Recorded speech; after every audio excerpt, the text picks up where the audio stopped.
Hello दोस्तों, मेरा नाम है शिवा और आप देख रहे हैं रिवाइज हूँ। आई होप आप सब स्वस्थ होंगे, मस्त होंगे, ज़बरदस्त होंगे। आज शुरू करने वाले हैं हम लोग हिंदी का सेकेंड क्लास, जो कि हमारा है सी टेट से रिलेटेड हिंदी का। यहाँ पे एक कोटेशन है, mistake are prove that you are trying. Very good. तो आज हम क्या पढ़ने वाले हैं, क्या कवर करेंगे इस क्लास में, जो कि सेकेंड है। हम लोग इंट्रोडक्शन कर चुके हैं लैंग्वेज का, और देखते हैं आगे इसमें हम लोग क्या पढ़ेंगे। तो सबसे पहला हमारा आधुनिक हिंदी का विकास, ये हम लोग डिस्कस करेंगे। उसके बाद हिंदी की विविध उपभाषाओं में से व उसमें सम्मिलित बोलियाँ, ठीक है, वो डिस्कस करेंगे। उसके बाद वैदिक संस्कृत की विकास यात्रा देखेंगे। फिर हिंदी भाषा समझेंगे, भाषा के रूप समझेंगे, भाषा की इकाइयाँ क्या होती हैं, लिपि क्या होता है, व्याकरण और व्याकरण के विभाग क्या कौन कौन से हैं, वो सब हम लोग देखने वाले हैं। ठीक है, तो बने रहिए हमारे साथ, आगे बढ़ते हैं। तो सबसे पहले बात करेंगे आधुनिक हिंदी का विकास। तो आधुनिक हिंदी का जो विकास हुआ है, तो सबसे पहले जो हमारे वैदिक संस्कृति आई थी, वो हमारी 1500 ईसा पूर्व से 1000 ईसा पूर्व तक की वैदिक संस्कृति चली थी। ठीक है, वैदिक संस्कृति मतलब उसमें वैदिक चीज़ें होती थी, वेद वगैरह। ठीक है, तो जो हमारे वेद लिखे गए थे जो संस्कृत में, वो लगभग कविता के रूप में लिखे गए थे। ठीक है, उनको कविता के रूप में पढ़ा जाता था। ठीक है, गा के पढ़ा जाता था। तो उस प्रकार के वैदिक संस्कृति हमारी थी। उसके वो जो कि उसका टाइम पीरियड था वो 1500 ईसा पूर्व से 1000 ईसा पूर्व के बीच के। ठीक है, उसके बाद चल आया हमारा लौकिक संस्कृति। लौकिक में क्या होती है, जो लोक कथाएँ होती थी, लोक कथाएँ जैसे रामायण हो गए, महाभारत हो गए, वो चीज़ें लिखी गई। ठीक है, वो 1000 ईसा पूर्व से 500 ईसा पूर्व में। ठीक है, तो लौकिक संस्कृति। उसके बाद आई हमारी पाली। पाली को कब से कब तक थी, वो हमारी 500 ईसा पूर्व से 1 ईस्वी तक। ठीक है, ईसा पूर्व मतलब जो ईसा भगवान है, ठीक है, उनके जन्म से पहले की तारीख, वो हमारी ईसा पूर्व होती है, और ईस्वी मतलब उनके बाद की। ठीक है, जन्म के बाद वो हमारी ईस्वी चलती है। पाली के बाद आई प्राकृत, उसके बाद आई अपभ्रंश। प्राकृत का टाइम पीरियड क्या था, 1 ईस्वी से 500 ईस्वी तक। अपभ्रंश का 500 ईस्वी से 1000 ईस्वी तक। उसके अपभ्रंश से भी हमारी अवहट्ट आती है। अवहट्ट क्या है, 1000 से 1100 ईस्वी तक। सौसैनी अपभ्रंश 1100 से वर्तमान में जो अभी हमारी हिंदी चल रही है, वो सौसैनी मतलब अपभ्रंश का ही एक पार्ट है। इसमें से हमारी कई प्रकार की हिंदी डिवाइड हुई, जिसमें हमारी एक फेमस है पश्चिमी हिंदी। ठीक है, तो ये हमारा आधुनिक हिंदी का जो विकास है वो है।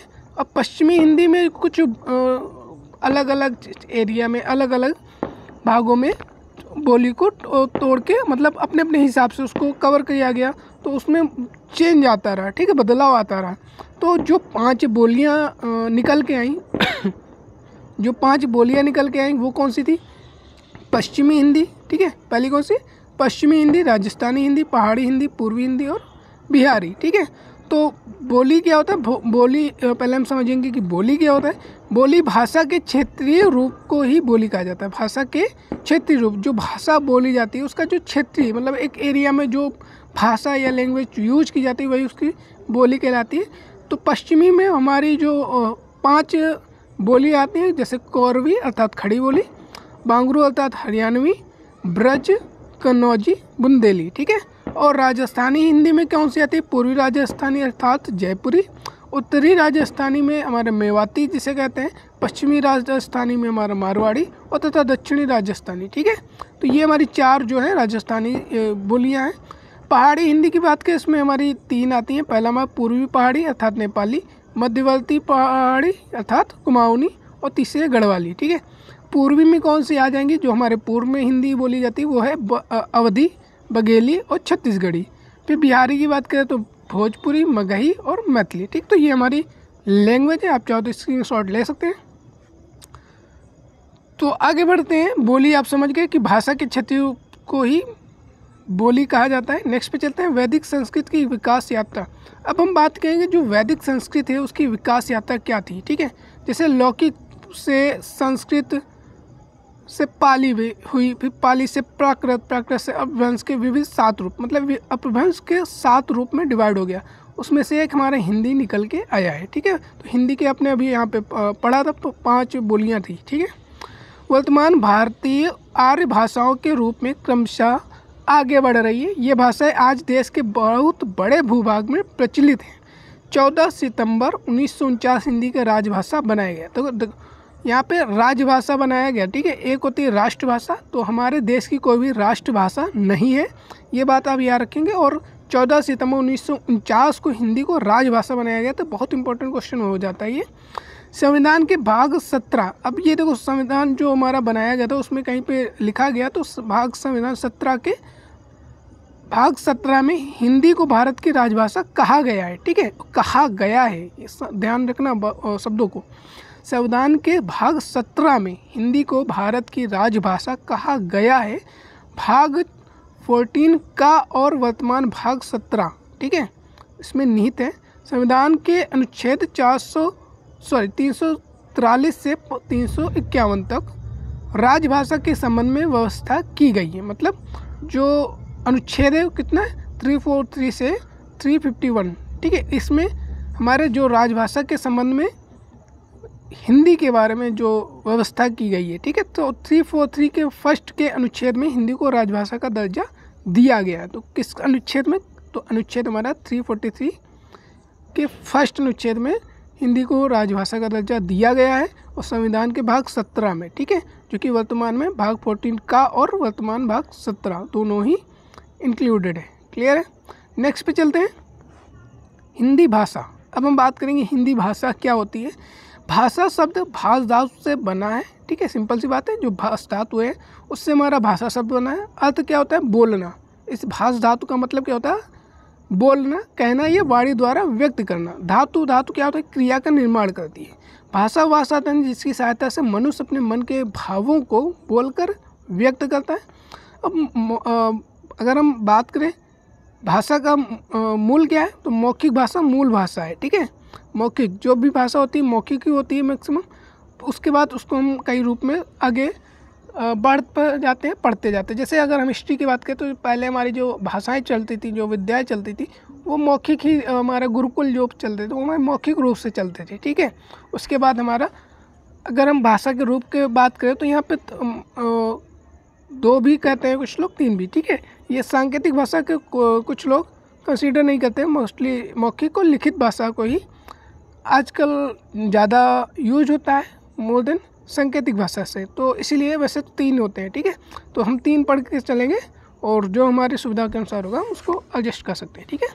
तो मौखिक भाषा क्या होती है, जो हम मुंह से कहते हैं, जैसे अभी मैं आपसे कह रहा हूँ और आप यहाँ पे जो लिखा हुआ देख पा रहे हैं, ये हमारी लिखित भाषा हो गई, ठीक है।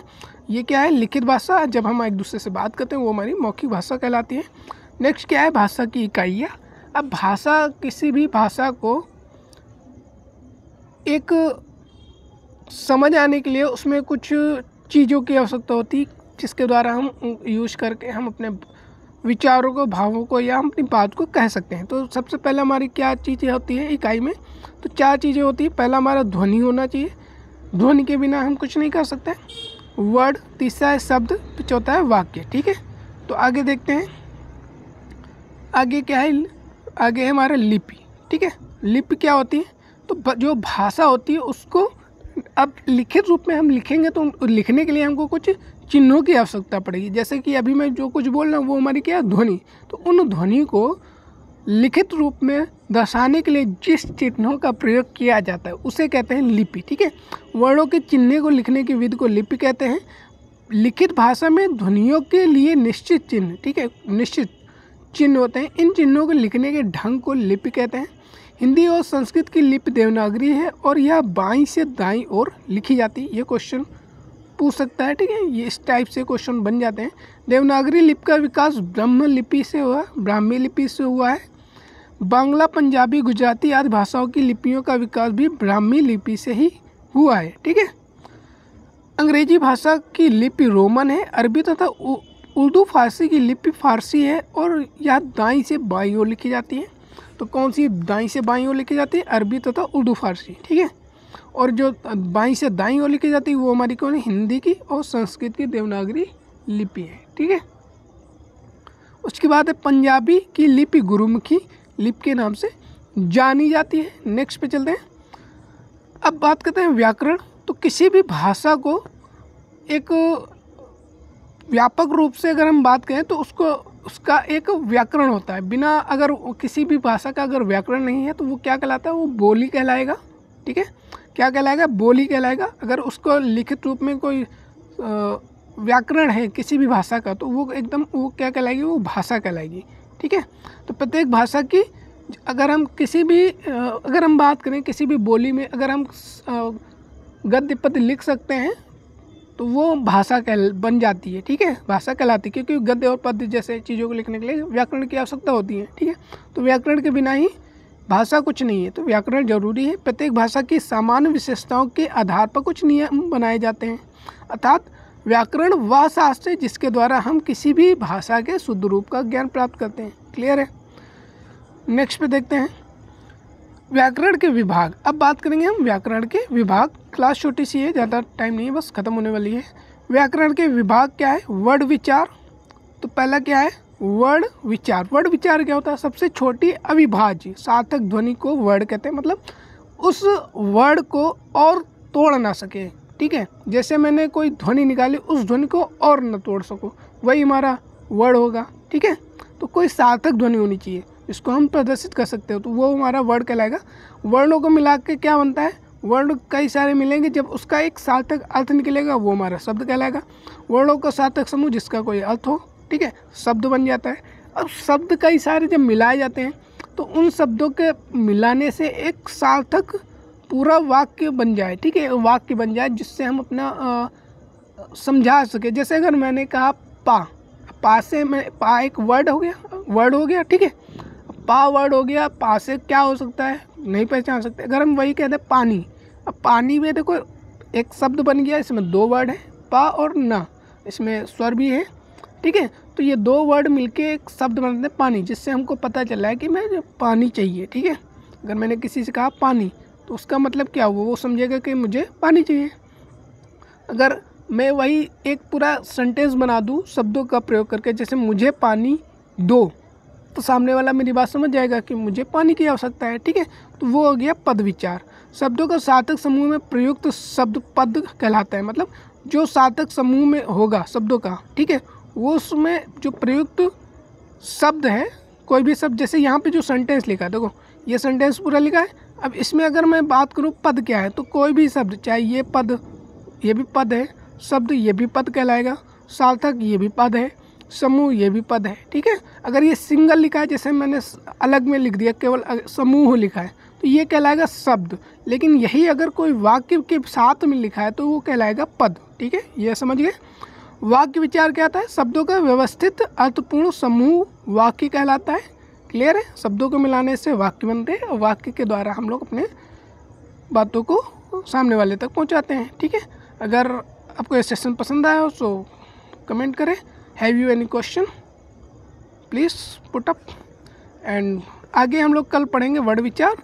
आगे मैंने बहुत मेहनत की है, आपको बहुत अच्छा कंटेंट देखने को मिलेगा। तो मिलते हैं नेक्स्ट वीडियो के साथ, तब तक के लिए धन्यवाद, गुड नाइट।